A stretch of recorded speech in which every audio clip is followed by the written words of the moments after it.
So before we start to talk about some diagnostic studies that are specific for the respiratory system, I just want you guys to make sure that you do look over and you guys are responsible for knowing assessment abnormalities of the respiratory system. And that is on page 489, and that is table 26-8. That will also, when you get to the auscultation part, it will describe in words the difference between a fine crackle, a wheeze, a stridor, and then I will also try to look up some YouTube videos and put those sounds up for you. Remember, on that page you don't have to focus in on the percussion, but you do need to know the inspection, palpitation, and auscultation components of that. So we're going to talk about diagnostic studies. Something that can be done is a sputum specimen that can be sent off for culture and sensitivity. It's best to collect that in the morning. One of the other things is the H&H, hemoglobin and hematocrit is something that we would want to assess. Remember, the reason we're looking at hemoglobin is because the O2 and hemoglobin go together. And when we look at the hematocrit, that is the actual ratio of red blood cells to plasma. So you may have an increase in hematocrit in someone who has hypoxemia. So H&H, and the H&H is on your need to know sheet. It breaks it down in male versus female. They're a little bit different, and that's under the CBC component. Arterial blood gas, ABGs. We already talked about ABGs. We've talked about them before in fluid and electrolytes and the abnormalities. We talked about that they use typically the radial artery, and that sometimes they can use the actual femoral artery. You guys, we added on the other two components of the ABGs and talked about those. Then the next thing we're going to actually talk about is a ventilation perfusion scan. This is called a VQ scan. This test is important because it assesses ventilation and perfusion. IV radioisotope is given to assess the perfusion component. And then for the ventilation, the patient actually inhales radioactive gas. This outlines the alveoli. So on a normal scan, it should show homeogenesis, radioactivity.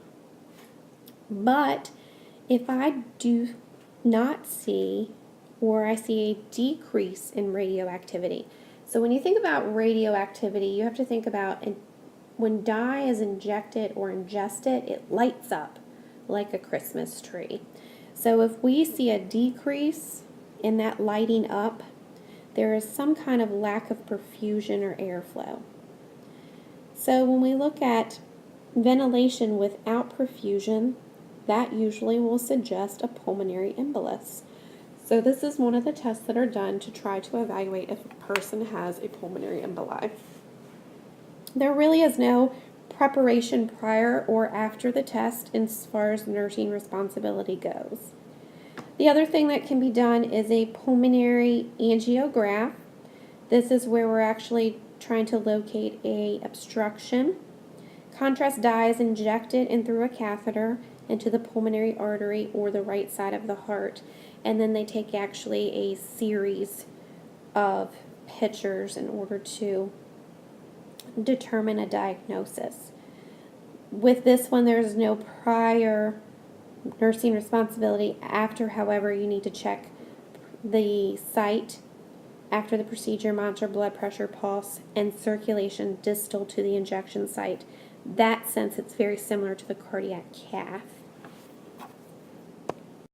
The bronchoscopy, which is the picture that you're looking at right now, this is something where they go in with a fiber optic scope. They are doing this particular test to diagnose. They can also take a biopsy.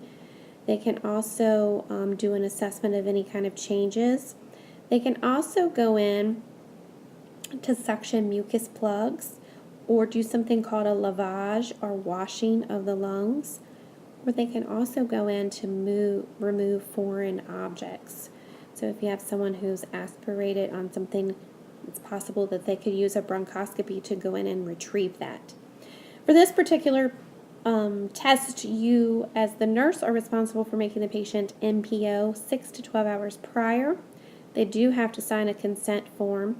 They are given a sedative. In this case, we are going down the throat, just like the TEE. So one of the things you have to assess before they can have food, meds, water, anything is a gag reflex. We would also monitor for recovery and from the sedation, so we want to make sure they're not too sedated. The thing with the bronchoscopy is blood-tinged mucus is normal. If a biopsy is done and they take a sample, you need to monitor for hemorrhage and possible pneumothorax. So we have a thoracentesis. For a thoracentesis, we're actually obtaining specimens of pleural fluid. They can possibly instill medications if they need it. When a thoracentesis is done, a chest x-ray has to be done after the procedure to double check for a pneumothorax. It is highly likely, if a thoracentesis is done, that a patient can get a pneumothorax or collapsed lung. Patient has to have informed consent prior to procedure. You would want to position the patient upright with their elbows over the bedside table, feet supported. This is opening up the pleura space so they can actually get a needle in. The other thing is patient is instructed not to talk or cough. You would observe for signs of hypoxia and pneumothorax, and you would also verify breath sounds in all lung fields after the procedure.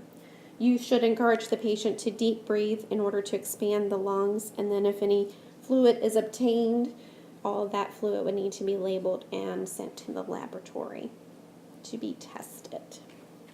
I believe this concludes our assessment chapter for respiratory. Just a couple of things to mark off that you do not need to know for your test is on page 495, table 26-12 and 26-13.